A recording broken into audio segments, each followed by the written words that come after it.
to say that we are joined right now by Rodriguez's teammate, Luke Rowe. Luke, are you there? Wonderful to see you. How have you been enjoying this Vuelta? Have you had a chance to watch much? I've seen bits and bobs. Yeah, no. bit of a busy stage of life at the moment, so I haven't been glued to the TV, but watching bits and bobs, keeping up to date as much as I can. Yeah, I should point out that you have been moving house, moving country, big life changes for you and for the family with this stage in your career. What you've seen of it, though, is it fair to place this race under the category of absolutely bonkers?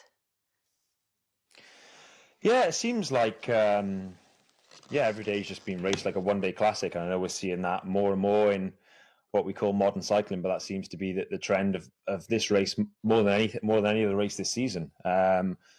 I think there's a few factors there. I think one is, everyone put a really strong squad into the Tour de France, and I think there's a slight lesser strength in depth. So there's not as much depth in teams to control and kind of really get a stranglehold on the race. And I think that's why we've seen, Ben O'Connor take such a lead so early and be in the position he's in now is exactly that. So it's been every day just raced like a one-day classic. It's one of them. It's horrible to ride, but, great for us armchair fans. Luke, just looking at the team now, they've obviously got Rodriguez up there on GC, the white jersey. They've not won a stage. What's more important to the team, getting Rodriguez onto that podium or trying to get a stage win before the finish in Madrid? I mean, for me, I would always say stage win. At the end of the day, crossing the line with your hands in the air is always the big goal. I think whether you finish, he's seventh at the moment, I think to finish on the podium is a huge ask. I think you could see Ben O'Connor start to struggle, but there's some pretty solid guys in front of him. Yes, Carlos is good in the third week, but, he's only a human. He's got two arms and two legs like everyone else. So I think to be on the podium is a big ask. Even to keep the white jersey is up in the air. You got Lipowitz and Skelmos, chomping at the bit right behind him. But I think they've got to go all in for a stage. And as you can see already today, the breakaways formed, and we got Kim Hajduk and Johnny Navarez. Johnny probably seems the best bet of a stage win realistically in this last week. So I think we got to bank on Johnny pulling one out of the bag here. Luke, was Carlos Rodriguez your number one GC rider coming in? Obviously, you've lost Thymen Arensman and Dupluski, both who were on very good form coming into this Vuelta. Carlos Rodriguez suffering with COVID after the Tour de France. How has that changed within the team? How have the roles changed now those two riders have been lost from the race? Yeah, I mean, to add Josh Tarlin in the mix as well, we lost him, and he was a guy who was, we had high aspirations of him on that first stage, going into that to try and take the stage jersey. The leader jersey. And then there's obviously stage 21, the time trial. So that was a big focus for the team and for Josh, and we lost him, unfortunately. And then, Dupluski is kind of our super domestique in the team. But actually, to answer your question, coming into the race, Thymen was the out-and-out leader.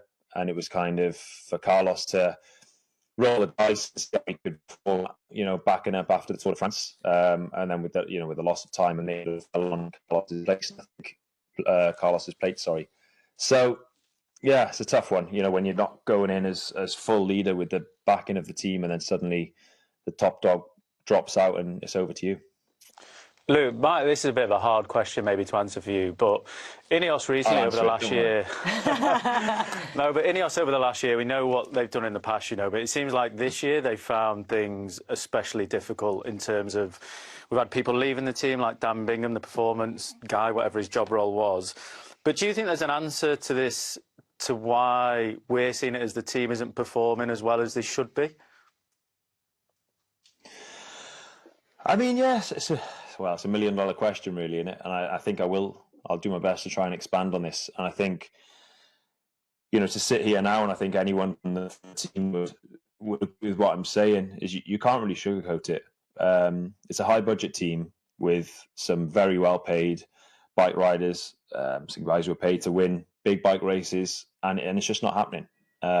We'd be silly and naive to kind of just try and sugarcoat that. I think it's time to look in the mirror and realise, we are underperforming. We're not delivering to expectations, and I don't think it falls on one person's shoulders. It's for a long period of time, the team was the best team in the world by a distance, and that's not being arrogant. That's just calling a spade and saying how it is. But I think to be at the top is one thing, but to stay at the top is another. And you're either the hunted or you're doing the hunting. And we were hunted by a lot of teams for a long time, and they were playing catch up. And now it's role reversal, and we're on the back foot a bit. And we're having to chase the top teams. And I think not just one team has overtaken us. I think a few have.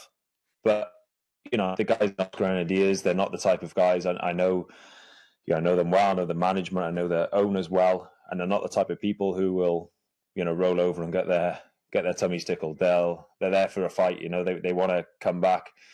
They're going to do the right things, put the right people in the right places. And I think, in 1 or 2 years, can they turn it around? No, I think it needs to be more long term. But certainly in 5 years, back, and I see them being one of the top dominant teams in the world of professional cycling. Could be a long road ahead. Look, I really appreciate your honesty. It's a question and an issue that we discuss quite a bit here on The Breakaway. Thank you so much for joining us.